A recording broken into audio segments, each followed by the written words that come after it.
So we now have the recording started. My apologies. And so as far as what we have in the chat,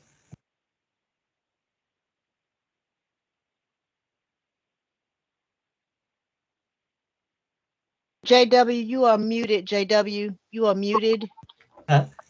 Thank you. I appreciate that. We also have from Bob Loudermilk, our college financial aid office sent postcards to all the FA recipients that had possible eligibility for the adjustments. Do we have anybody else that has any ideas of how they have tried to meet that expectation from the HERF funding?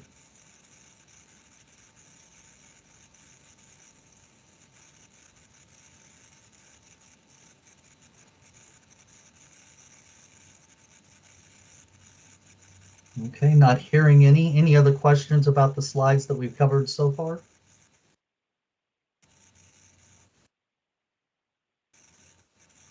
Okay. Thank you, Kim, for the additional information. And they called every financial aid student. They actually called everyone.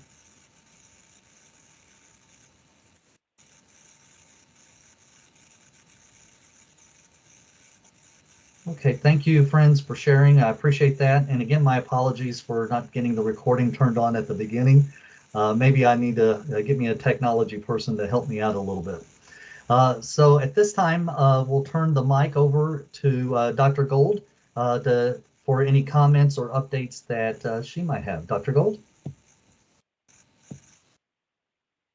Good afternoon, everybody. I just closed my shades to try to keep the sun off of my camera so that you can see me, but I see it's still glaring. I apologize for that, but it's a nice sunny day outside. Good to be with you, and great to just listen and hear the updates and hear your responses. So thank you for letting me drop in, Dr. Kelly. I always appreciate hearing back from and hearing what's going on with everybody out there. Couple of things that I'll just share with you. As you may be aware, we have a state board meeting coming up next week. And so just to give you a preview of a couple of items that will be going to our state board next week, we do have a new program to the system, artificial intelligence, that's been proposed by Wayne Community College, that we would be taking that to the state board for approval. We also have the TAC report, the Transfer Advisory Committee report, that will be going to the state board. And I know that Dr. Kelly is going to talk a little bit about that later in the meeting today, so I'm not going to steal his thunder. But that is an important work, and I think what he will share with you is great progress being made by that committee, and thinking about and looking at the data related to our transfer students and how successful they're being as they make that transfer into the university system. Another item that I just wanted to mention, and I think we've talked about this before, but given that we're in October, and I know some of you may have second 8-week courses starting again, and spring will be here before we know it. At the beginning of the fall semester, we received here at the system office a number of questions related to attendance taking, particularly for students who may have had to quarantine due to COVID exposure or symptoms of COVID. We know that many of our institutions had hoped to be more back in person. We were hoping to have a more normal semester for the fall and planned in that way. And then the numbers of COVID cases may have risen, or in many of our counties increased, and so had to pivot a little bit. I think I was telling somebody the other day, pivot seems to be our new favorite word, and I'm kind of tired of using it, and I'm sure you probably are too. But for those students who were not able to attend because they're quarantining, we just have been referring you back to your adverse weather or emergency situations policies. So often you do have provisions established in your local policy for dealing with occurrences that may come up at the beginning or during a semester, for handling students not being able to physically get to campus. One way that some institutions are handling that is by having students submit an assignment, and similarly to the way that you would do that for online courses, and documenting that is how you took attendance for that student to show that they entered the course. So if you have questions about that, happy to answer those, or answer questions that you may see coming up with attendance taking and your students not being able to physically come to campus. So the other thing just wanted to mention, and I think we may have talked about this as well, we are hard at work here thinking about developmental education. We sent out a survey to all of the colleges a few weeks ago about your developmental education practices. And the purpose of that survey was really to take an inventory of where colleges are with co-requisite remediation or with the RISE pilot and what you're finding. We know that many of our colleges are getting high school students who may have experienced some learning loss over the past year. So we sent out a survey just to get a sense of what you're doing and operationally how you're handling those students who may come to you who are not college ready. And we are in the process of analyzing that survey now and thinking about how we use our data to document best practices and inform policy going forward. So we will begin the data collection process and looking at best practices in the coming months, and we'll be able to share what we're seeing and what we're finding. The challenge is always, how long do you collect data before you draw conclusions? And so once we determine what those practices are and the way to collect that data, then we'll collect data for a couple of semesters and then report that out. So related to developmental education, some of you or some folks on your campus may have signed up for the RISE First Friday emails. And if you are on that listserv, you may have noticed that that email correspondence has changed names. So this was the first month that we changed the name of the RISE First Friday email to CODE. And CODE stands for Co-Requisite and Developmental Education. And that's just an indication that we have learned a lot from the RISE pilots, and we are using that information to inform how we go forward. But I think it also, I hope, signals to your campus our commitment to co-requisite remediation, because I think that's important. And it's important that we continue to think about how to help our students be successful and to offer tools to help them complete their coursework and complete their credentials as quickly as possible. So that's some news on developmental education. It's something that's heavily on my mind, and making sure that all of our students can be successful. The other thing related to remediation, many of you are familiar with CCRG, Career and College Ready Graduates. So this is the program where community colleges, in partnership with their high schools, are offering remediation to high school juniors and seniors who qualify. Some of you may be aware that the public school system has requested funding for the NROC platform, and we are anxiously awaiting a budget from the legislature to see if that funding has been provided. So as soon as we see a budget from the legislature and see if the governor signs that budget, we will know if that's been funded. So right now, many of our high schools are not able to use the NROC platform because they are waiting on that funding. But as soon as we pass a budget and know if that funding is provided, then they will be able to use the NROC platform again. So just that's an update. So we're a little bit on pause with CCRG right now, but hope to be able to crank that back up shortly. The other thing that we're thinking about and working on is NC Workforce Credentials in partnership with My Future NC to make sure that our citizens have high quality credentials. And so that work has been identifying what credentials in the short-term training space are highly valued by the workplace, and we're working in partnership with the Department of Commerce to do that. So recently, with performance measures, the Performance Measure Committee looked at a list of credentials using the STAR Jobs ratings through Commerce and identified those as high quality credentials. And starting next year, we will begin counting those credentials toward the credential completion number in our state. So very anxious to see the results of that and to start being able to tell our story in a more complete way. We know how many students graduate from our curriculum programs. We also want to be able to document all of those students that we're training with our short-term training options and who are earning credentials, industry recognized credentials, through that process as well. So those are just a few things that are on my mind today, but there may be other things that are on your mind, and I'm happy to answer any questions. All right, thank you, Dr. Gold. We appreciate that. Does anybody have any questions for Dr. Gold? Feel free to either unmute your microphone or throw it in the chat.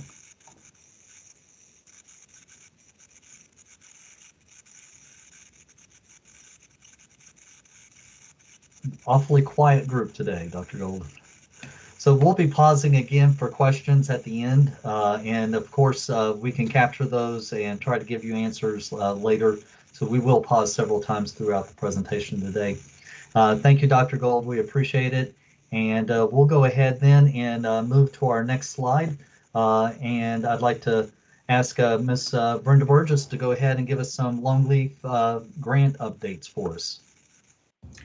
Good afternoon, everyone. Happy Tuesday to you all. Couple of Longleaf updates regarding the Longleaf Commitment Grant. As of 9/28, all 58 of our colleges have certified. That is amazing news.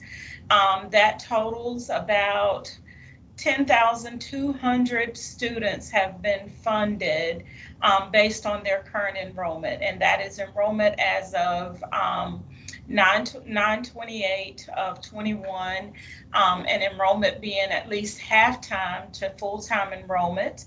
And that equates to a little over $4 million.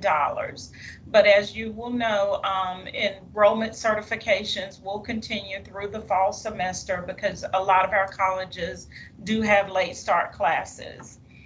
Next update is the Longleaf Complete Grant. I know that our colleges are anxiously awaiting information regarding rules and some more workflow guidance. We gave you a little bit in August, I believe it was. I've spoken with our IT department, and they are in the process now of releasing that additional guidance. So as soon as we get it, I promise you I will get it out to the schools or make sure that you know where you can get that information. They are all of the updates that I have, but I do want to take an opportunity to thank you all from the bottom of my heart for all of your hard work, your patience, and your dedication in making these two grant programs possible. If it wasn't for you, we certainly wouldn't be able to ensure that our students, our eligible students, are receiving all grant and or scholarship assistance that they would qualify for, making their community college experience affordable. Again, that's all that I have as far as updates. If there are any questions that you may have regarding Longleaf Complete or Longleaf Commitment, I'm certainly open to answer them at this time. Or should you think of them later, you put them in the chat and they will be addressed. All right. Thank you, Brenda. Appreciate that. And I echo your agreement, the flexibility when it comes to student aid and all of the different resources and changes over the past 2 years has been amazing what we've seen at the colleges. And we're really just, it's very admirable. And thank you for all your work and dedication to the students.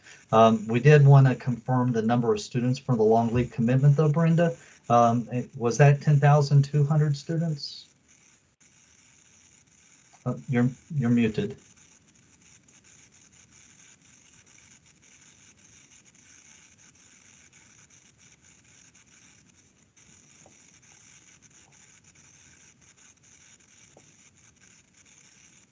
Brenda, you're still muted. I'm away and muted. I do apologize. That's fine. Me and technology, I tell you. Yes, that was a total of 10,200 students as of 9/28 or 9/30 of 2021. Thank you. Any other questions for Brenda?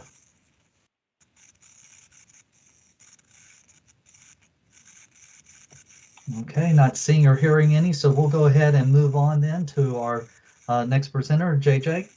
Any updates for us? Good afternoon, everyone. I hope you all are doing well on this Tuesday afternoon.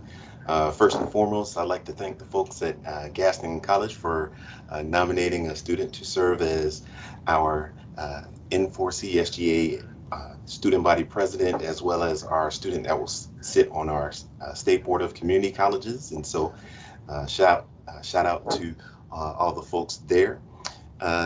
My next update is in relation to the You Can Vote organization. They are a nonpartisan organization seeking to educate, register, and mobilize voters.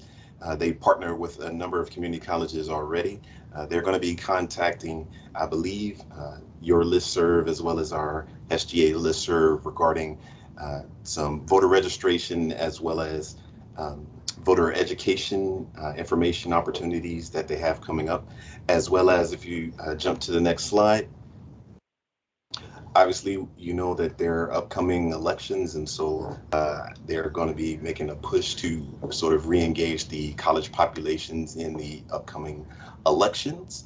And lastly, they wanted me to specifically share and highlight their fellowship opportunities. So they have an opportunity to hire a number of fellows that can work approximately 50 hours towards any type of voter education or mobilization locally. These fellowships are paid. Students can receive payment of $15 an hour for any work that they do for the organization. Applications and all that information will be sent shortly after this meeting, and you'll have that information in your inboxes, and please nominate and share with your students. Before we jump ahead, I'd also like to take a moment of personal privilege to offer a reminder for colleges that are not tobacco free. We have our tobacco free webinar tomorrow afternoon at 3 p.m. with the Department of Health and Human Services. There are two opportunities for funding. One is state and one is federal, totaling roughly $40,000 in support for transitioning your campuses to become tobacco free. And so if you are at one of those, I believe 13 institutions in our system that are still that still allow smoking or some type of e-cigarettes on campus, and you're looking to transition out, please join us for that webinar tomorrow. Thank you. Dr. Evans, may I ask a question? This is Latanya Nixon. Hope you're well. Yes, ma'am. Just wanted to ask a question about the fellows program. Is there an age requirement for that? Not to my knowledge, but I can contact our state representative for the organization and find an answer out for you. Thank you. All right, that was a great question. Any other questions for Dr. Evans?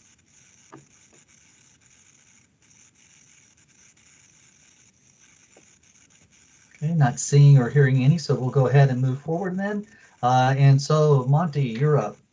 Hello, everyone. Even though I'm kind of salty about you not knowing my music taste, I will go forward with my presentation. No, last week we had several members of the Strategic Enrollment Management Task Force, and I had opportunity to present during the Workforce Continuing Education Conference. It was a very good presentation. And one thing that came out of it is I did also ask them, as I'm going to ask you, for topics for professional development for SIM. I'm glad that we did the survey at the beginning, so we see some colleges who may have enrollment is down for several reasons. And so we really want to get colleges to participate in professional development to help other colleges who just may need ideas around enrollment management. We're going to have our first one coming up soon, and we're going to have it around the funding, the HERTH and the GEARS funding. Many colleges have expressed a desire to receive strategies around how to spend that money and how to be very innovative and strategic around spending it. And so I'm tapping the shoulders of several colleges now to see if they want to participate. So I already have one. I'm looking probably for two more who can provide us some innovative, strategies around spending that money, because we really do want that funding to be spent in a way that benefits the students and the institutions. And we really don't want that money to go back. And when it stops, we don't want to not have taken advantage of it while we have it. So that's the first one we're going to have.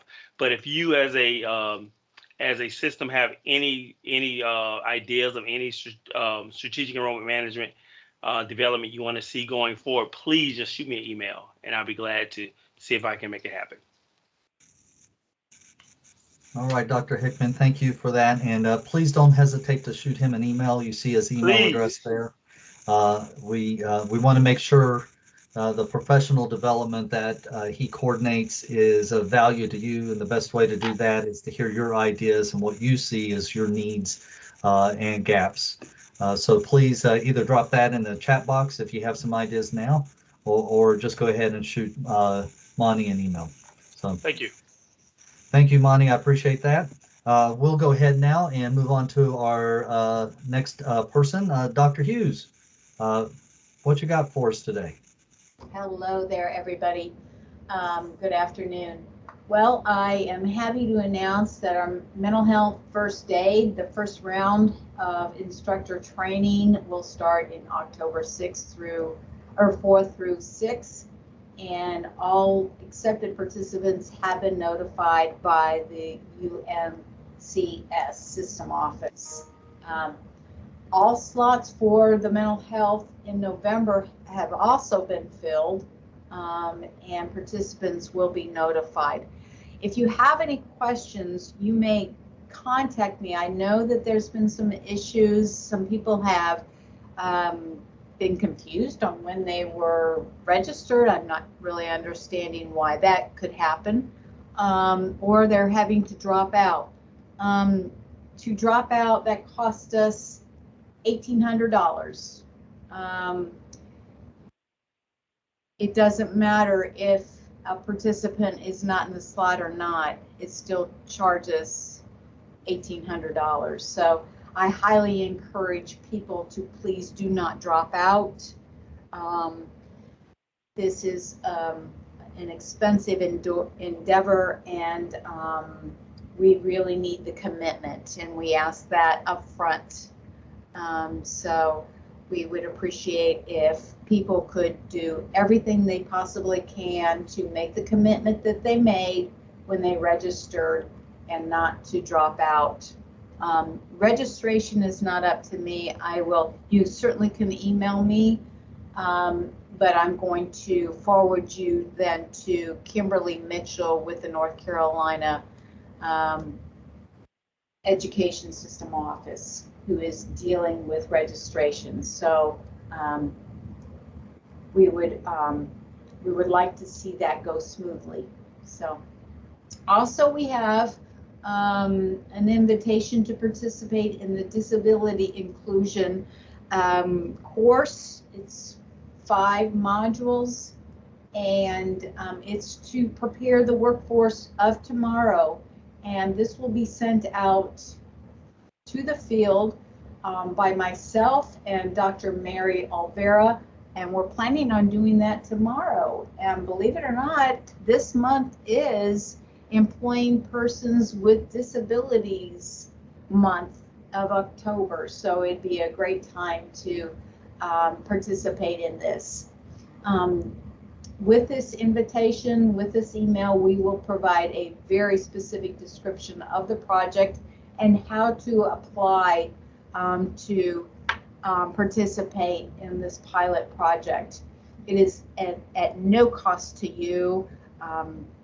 CTE will foot the bill on this, and we're hoping that we can get a number of colleges that are willing to participate in this endeavor. And it is basically to educate disability service, a core team of disability services, workforce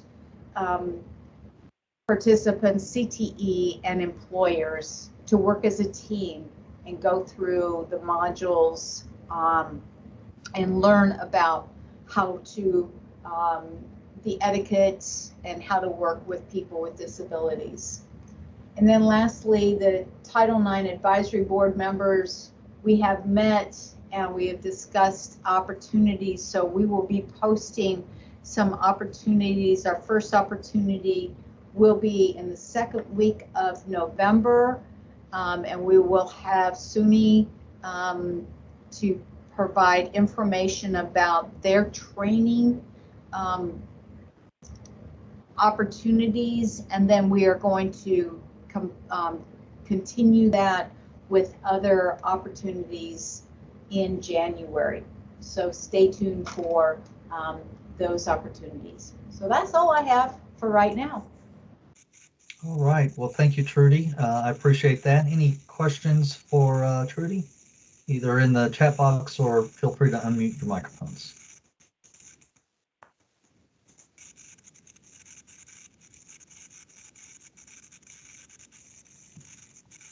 Okay, I'm not seeing or hearing anything, so we'll go ahead and move on. Thank you, Trudy. I appreciate that.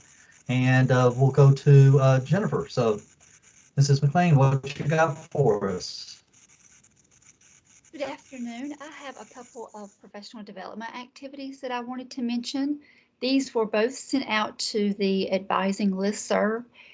Please make sure that all members of your team are on the advising listserv. That's not done through me. That's actually through your IT department.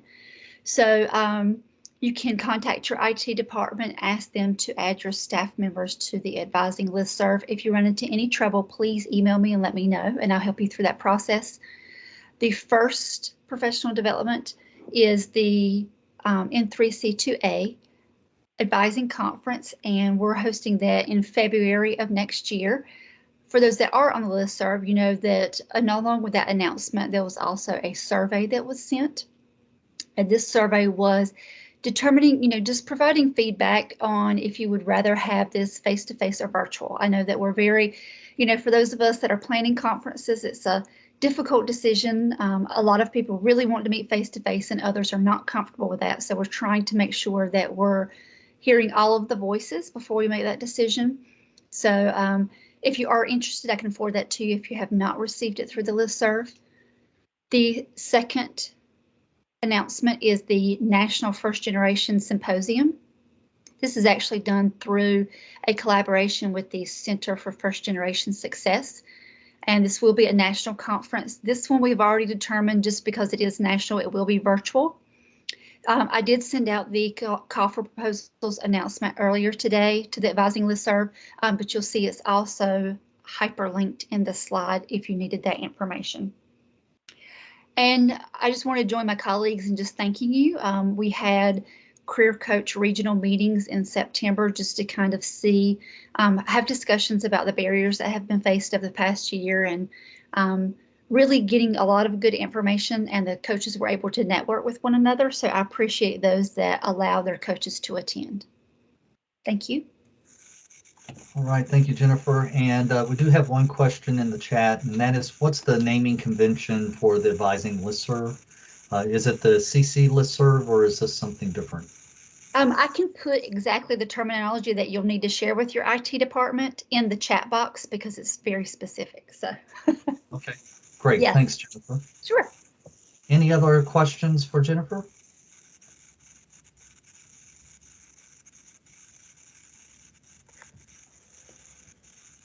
Okay, so we'll go ahead and move on then. I guess it's my turn to talk a little bit. And that is, Dr. Gold already mentioned the Transfer Advisory Committee, and we have an annual report that committee does on the CAA. And I think the report is very meaningful, and you'll find it on the State Board webpage on our website. Probably the end of this week, beginning of next week. I think they have to have it posted by the end of the day Thursday. I can't remember for sure. But you should be able to find the entire report there. If you can't find a link, let me know, and I'll try to find it for you. But I just want to highlight a couple of things that I think might be meaningful to this group on that report. And that is, we had very long discussions and that was assisted with the Belk Center to look at transfer policies and procedures in partnership with UNC system, and that was a wonderful discussion and conversation, and a lot of the discussion and conversation was around equity and the need for more data and more seamless sharing of data between the sectors and between institutions.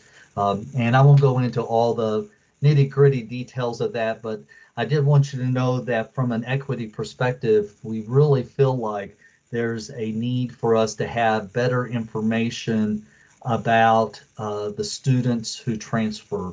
A lot of our data does not drill down to where we can see the course level to do evaluations, nor to do a good job at evaluating based on demographic information. And so that's one of the very first things that the TAC is going to work with the UNC system to get better information. And then, of course, with our RPM or our institutional research arm as well.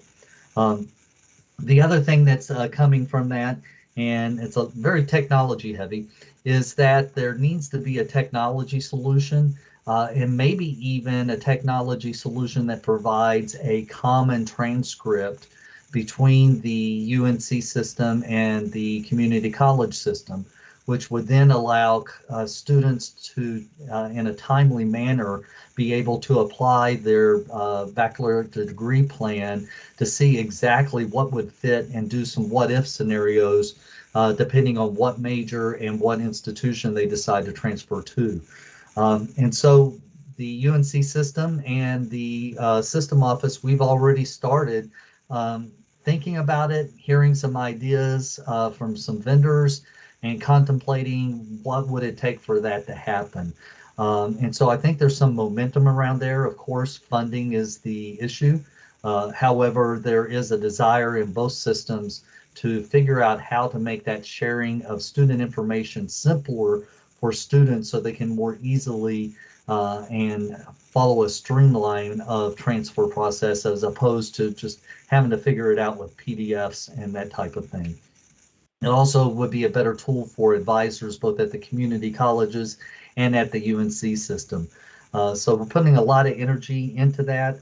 I also believe that the common numbering system project that the UNC system is working on will go a long ways to helping our students and our advisors understand exactly which one of our courses from the CCL will be able to transfer to a specific course in the UNC system.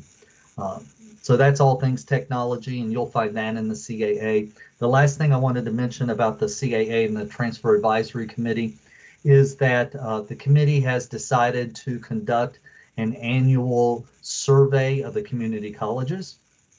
And that survey will be published soon, asking community colleges to answer a series of questions about their transfer data and about their transfer students and their practices to enhance student success in transferring to their selected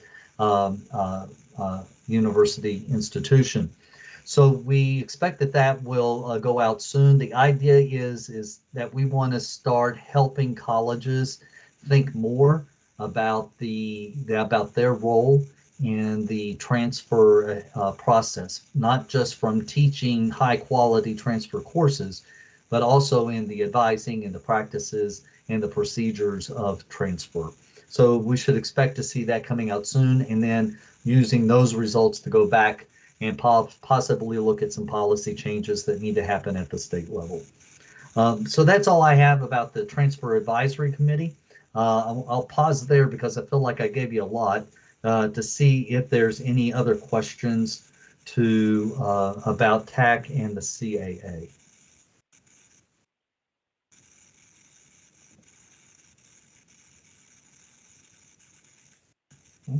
Not seeing any, so I'll go to my next bullet. The Student Support Services Grant is the grant that you had to apply for. It's funded by GEAR or the Long Leave Commitment, and that for some colleges, this is the grant that they had to provide a match. Not all colleges do, but some colleges do. We've received about 45 applications.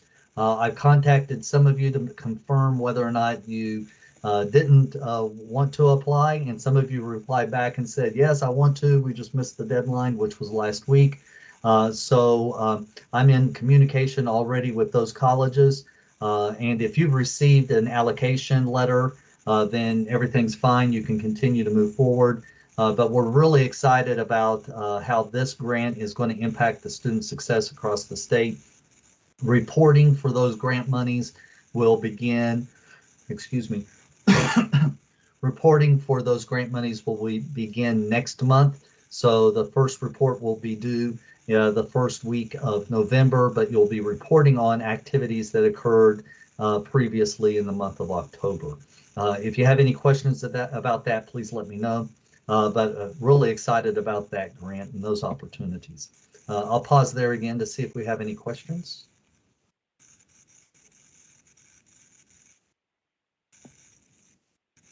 All right, last thing that I have on my bullets, and then we'll see if Barry or Michael have an opportunity to talk about SDAA. And that is, we have birthed a statewide peer-reviewed journal, the Journal of Teaching and Innovation, primarily in partnership with the Faculty Association. However, the scope and breadth of this journal is beyond what happens in the classroom.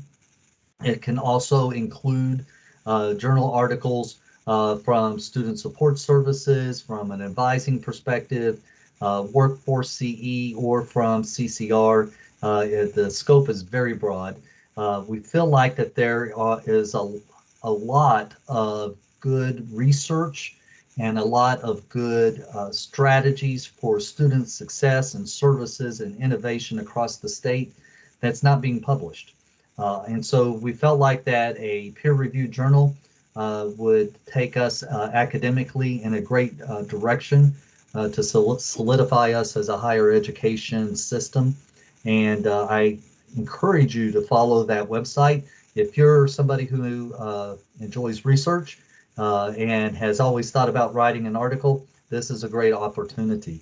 The website there will give you the information you need that's hyperlinked on this bullet. We'll give you the information you need to submit a journal and all the scope and the deadline for our first publication, which is targeted to be this spring.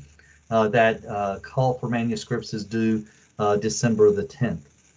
If you have any more questions about that, please feel free to let me know. So at this time, I'll pause here. I have a question from Terry. When should colleges hear whether or not they received the grant? We are trying to catch up at this time, and I'm hopeful that we will be completely caught up, Terry, by the end of this week, that all the allocation letters will go out. So if AB Tech hasn't gotten theirs yet, you should get it by the end of the week, I would think. So we'll go ahead now and move on. Barry or Michael, are you guys available to give a little update from SDAA? Yes, JW, thank you for the opportunity to present this platform to everyone with some updates from the Student Development Administrators Association. If you don't mind, I'm gonna keep my camera off. I tell everybody it's professionally it's the bandwidth issue, but it may be that I'm just having a bad hair day. But I did want to share just a couple of items with you this afternoon concerning SDAA. Well, one would be we've had a sort of a gap in our Northeast region. We've not had a representative in our region for quite some time, so I'm happy to report this afternoon that Dr. LaTanya Nixon, thank you from her earlier today. She asked a question in here. She's our Vice President for Student Services at Beaufort Community College, and she's agreed to serve as our Northeast regional representative, and we're so excited to have her on our team. She got indoctrinated this week during a system strategic plan conversation with Dr. Patrick Crane and Ms. Ann Bacon as the executive committee for the SDAA was giving some input in relation to the system strategic plan, and that meeting went very well this week. So we're excited to have Dr. Nixon be a part of our group, and looking forward to her meeting with the schools in the Northeast region. And those schools are just real quick is Alamance, Beaufort, Edgecombe, Halifax, Martin, Nash, Pitt, Roanoke, Chowan, Wayne, and Wilson. So, you know, part of the job of the SDAA is to work through our regions and to bring back items and ideas from those regions to the association, so we can, you know, help improve things and move forward. So that's part of it. So that's how we reach our schools. We do realize there's been a gap due to COVID, but we do want to remind you that the SDAA is still here. We are encouraging institutional memberships for the 2021-22 academic year. The published deadline is October 1st, but we will take memberships through the fall semester and beyond. That's not meant to keep folks from being a member. It's just meant to try to give us an idea so as we move forward with the association activities, including the joint conference that we're planning for March of 2022 at Guilford Technical Community College. And thank you all for your patience with us. We know we've had to cancel this due to COVID a couple of times, most recently a postponement from fall. But we're excited about joining up with the North Carolina Association of Community College Instructional Administrators to offer this two-day conference in March. And as soon as we're starting planning again for that, as soon as we finalize those dates, we're going to post that on our website, which is on the slide you see there is ncsdaa.org. I encourage you all to go and view our site. We're still working on a few things. It's challenging at times to keep it updated, to be honest. But we are trying to work on making our association viable for you at your colleges. The final thing I had was we are also going to start back our virtual water cooler talks, and excited about that. Sabrina Terry, which is past president from Surrey Community College, started this idea and facilitated our first session in the spring.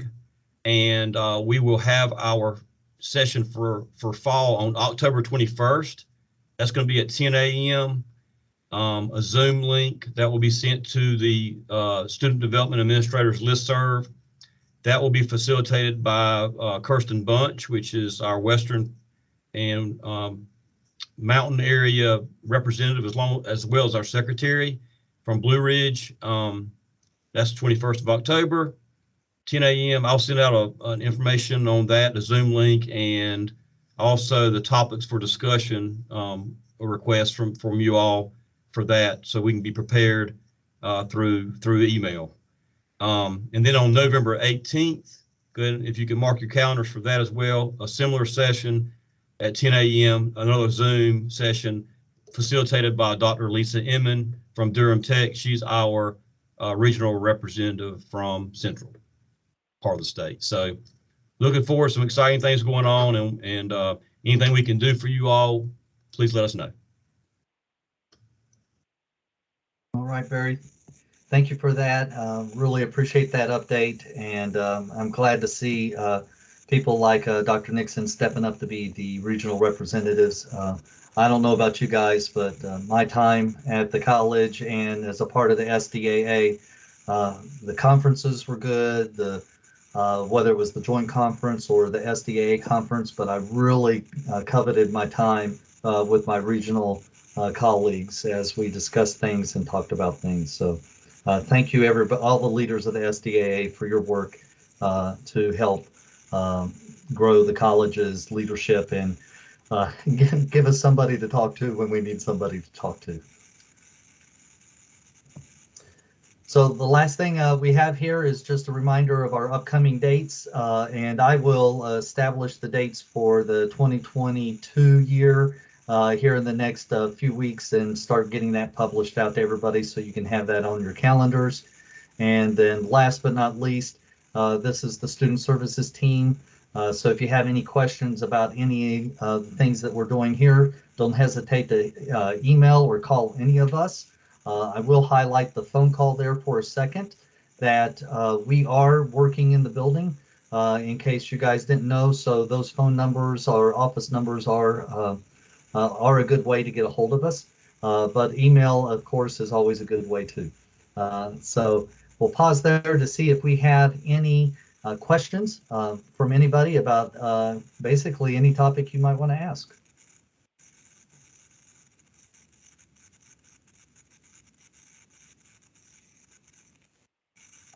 Okay, thank you, Barry, for putting the website for the SDAA in the chat box. We appreciate that.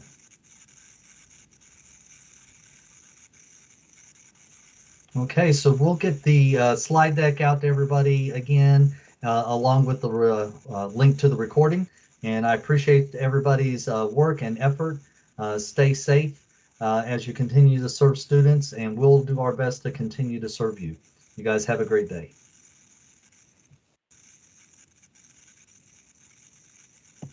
Thanks, guys.